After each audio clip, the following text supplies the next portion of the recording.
का कहीं एगो गिरल कवरिया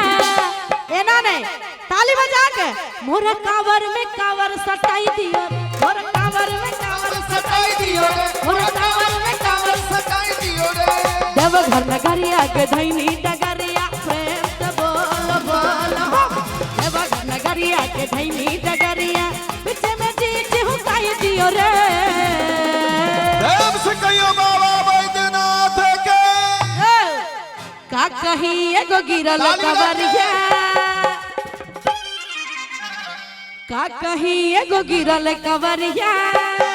मोरा कावर में कावर सटाई दियो रे मोरा कावर में कावर सटाई दियो रे मोरा कावर में कावर सटाई दियो रे कि चढ़ी जे नशा तो बिगड़ी दासा जय हो अरे माथा तोहर चहुआ जाई अधरे के गाड़ी देवघर नगर के अरे गुप्ता धाम धरा जाई लेकिन जखन रास्ता में जाय छै धक्का मुक्की होय छै ने जी जी जखन सावन महीना में जाय छै सब तो पूरा धक्का मुक्की में सब आदमी जाय छियै आ एहि महीना खास क के मिथिले के लोग सब जाय छथिन बाबा धाम हां देवा घर नगरिया के धैनी डगरिया जय हो देवा घर नगरिया के धैनी डगरिया बीच में चीची हुकाई दियो रे हाय हाय हाय जय हो का कहीं एगो गिरल कवरिया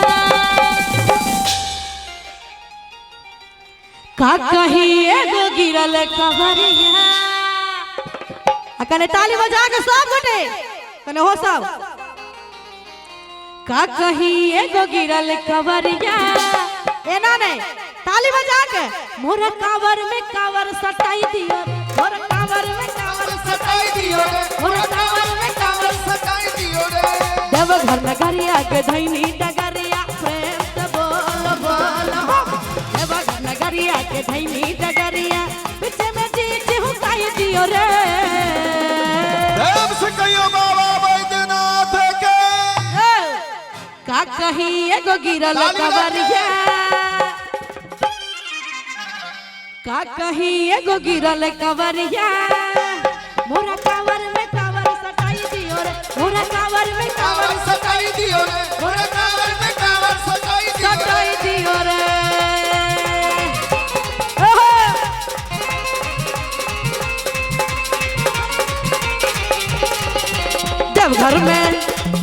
देवघर में बोल बम के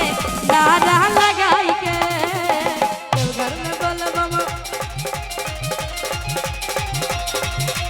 नाचे कबरिया सबनवा में नाचे कबरिया सबनवा और कांवर सजाई के देवघर में बोल बम के नारा लगाई के देवघर में बोल बम के नारा लगाई के हर हर महादेव